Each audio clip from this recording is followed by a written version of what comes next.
Hello everyone, here is Ammar Saud. Today I will speak about my experience as PMC project management consultant and how I implement digital tools to be utilized and to achieve our objectives in the PMC across the project stages, from design to construction to handover and operation. So let's get started. My name is Ammar Saud. Just a summary of my experience. I have experience in the AEC industry, more than 12 years. I am working in the BIM management, BIM implementation, and BIM training. I have successfully managed and coordinated various disciplines, including civil, architectural, infrastructure, and MEP works. And I have experience in managing different projects, large-scale projects in various sectors: infrastructure, healthcare, industrial and residential, commercial, and governmental projects. My background is civil engineering, and I have master in construction engineering and management and a master of global BIM management, and I have some different certifications in the world of BIM and digital technology. By the end of the session, we will be able to set clear PMC goals for each phase to guide digital transformation. We will conduct a gap analysis to identify efficiency improvements through digital tools, and we will learn from real case studies how to set action plan and explore effective digital solutions. So let's get started. Our strategy to implement digital tools is first to understand our BMC objectives, and then doing the assessment and gap analysis to understand where we are, and then do and set the action plan. And finally, after we implement these tools, we will have lessons learned, we will apply it and search for improvements, and so on. So this is our strategy. Let's get started. First, PMC objectives. So to be successful, we have to set our digital innovation tools to be closely tied to the goals of the organization. And our organization is the PMC. So we cannot just say, for example, I want to implement laser scanning or implement open space in our project because I like it or because it is wonderful. You need to set a goal that can be achieved for our organization and connected with the digital tools. So we should understand our PMC scope. So here, for example, we have the scope of oversee all aspects of the project from design to construction, completion, and handover. This includes coordination and managing the work of all involved parties, such as design consultants, contractors, and supervision consultants. So you can see here the PMC is managing the supply chain from design to construction, contractors, to supervision consultant. So this is the scope of the PMC. If we go to the PMC goals, so we have goals in each phase. So this is a summary of the goals. It is connected or it is related to in the design to the comprehensive project planning and scheduling, the design review and validation, risk mitigation, design processes, construction phase preparation, and then we go to the construction when we have to manage the progress of the construction and control the construction team management, and so on. For operation, we have to make the handover process and coordination and make the inspection and test. So this is the main goals that we have as PMC, and this is what we want to achieve. So any digital tools should be connected to these goals. And for our basic PMC digital goal is to utilize these digital tools to achieve our goals, to facilitate design, coordination, constructability, and handover of the asset models. So this is basically our way of thinking. We need to think in this way to implement the correct and the right tools in our projects. So after we finalize the PMC objectives, we will go to the assessment and gap analysis. And I will start talking about real experience and real project. So here we have a project as district, and this district is multi-use district that consists of various types of buildings, including residential, structural, offices, spaces, and mixed use.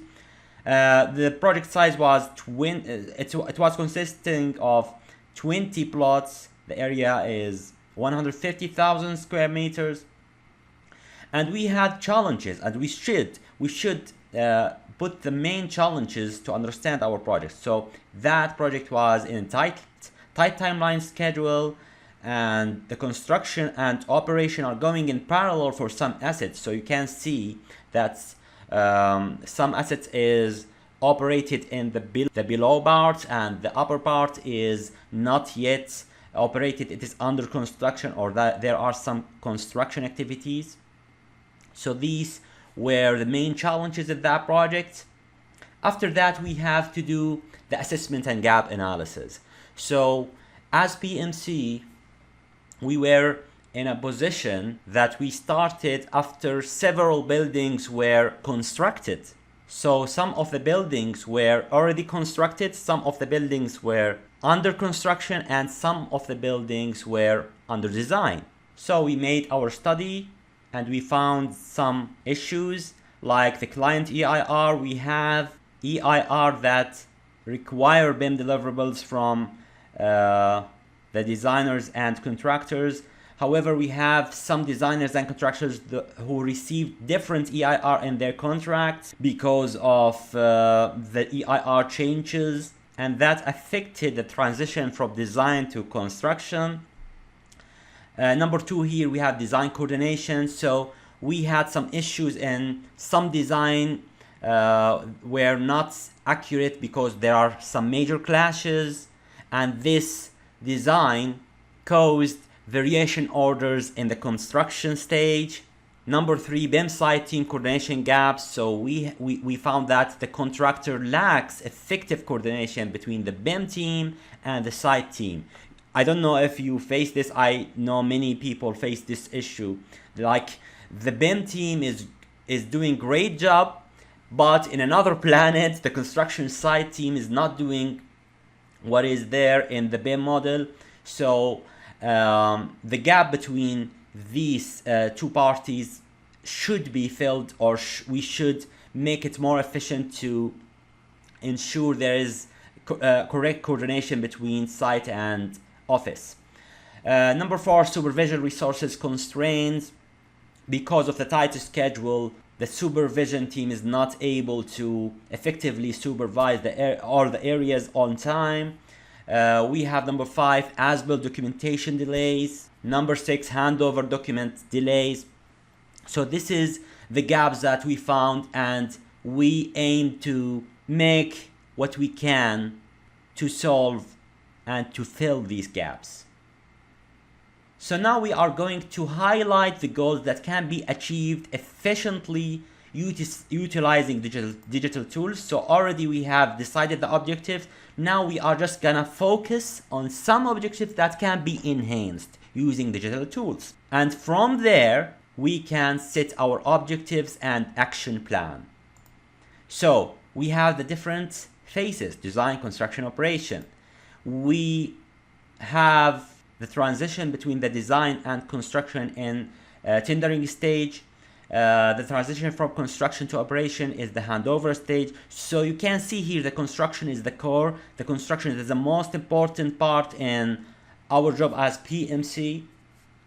So we want now to decide three main objectives across these project stages. So here at the first, we will ensure that the design is constructible, and I will go on more details later on. We will ensure that the construction, we audit the construction on site correctly. Number 3, to ensure that we are delivering reliable as-built models and AIR. So when we make the handover, it is correctly managed. So these 3 things are our main objectives. So as you can see, after we made our assessment and gap analysis, we set our goals and our objectives very clearly.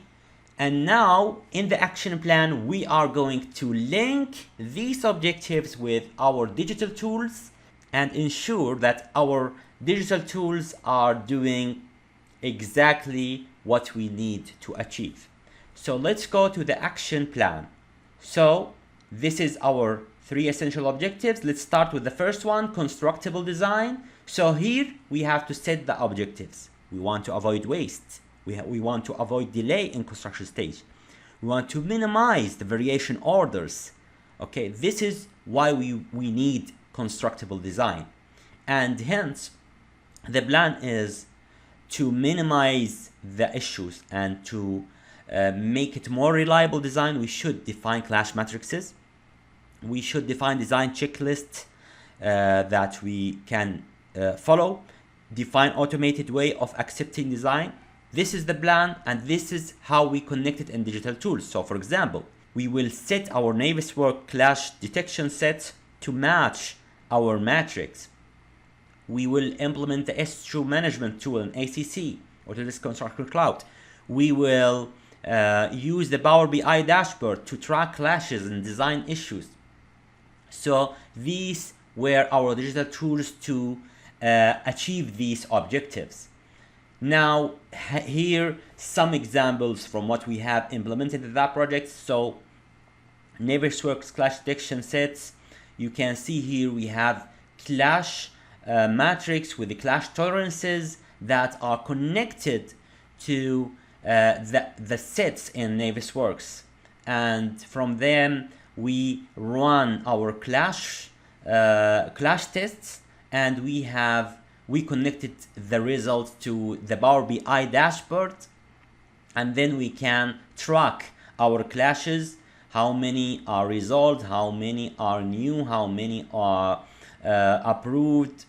Then in terms of, we have several buildings, so we can compare between buildings and see the progress of clash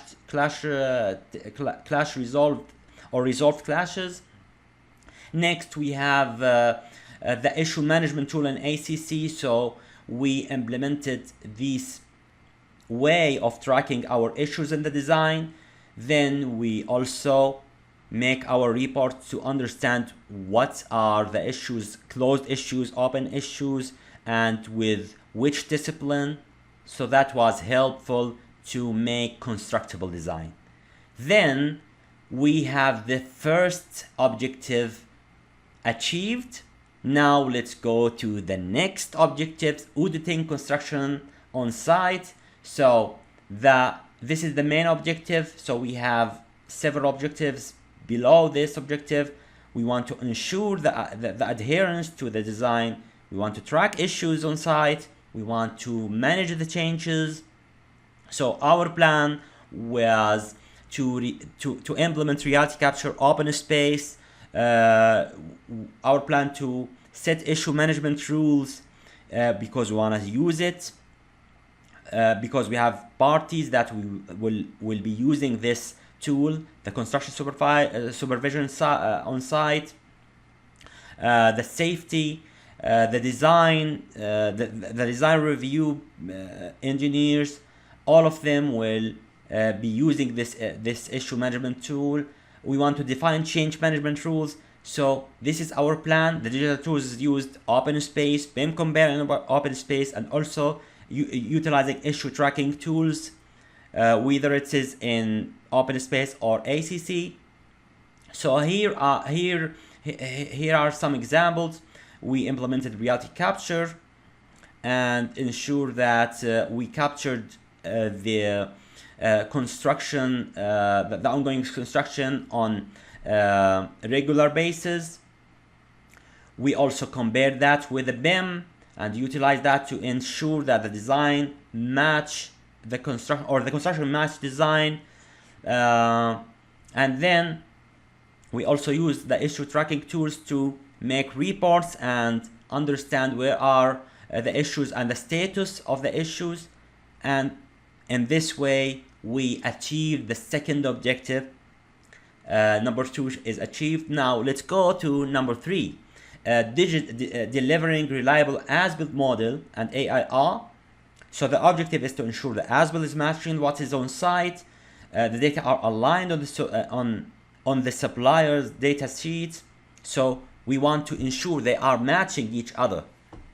So also our plan was to utilize the reality capture, and also we found that the best way to ensure that AIR is matching what is in the supplier sheet is to make automation process. We utilize Revit Dynamo script for that. Here are some examples from OpenSpace. We are validating using the reality capture pictures. In terms of AIR, we use the Revit Dynamo scripts to copy the information, or to map the information from the supplier sheet and supplier specifications to the element in the BIM model. So that will make the as-built and the AIR is more reliable. So in this way, we achieved our goals that matching our objectives as PMC.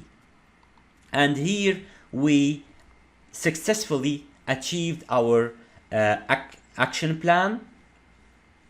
Now, of course, we always have lessons learned. So we always seek improvements. So that's why we should write our lessons learned.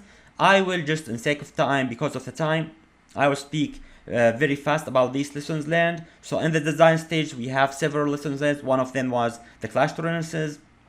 So it shouldn't be, we shouldn't focus on the minor clashes. So we set rules to this to approve some clashes that do not affect the construction.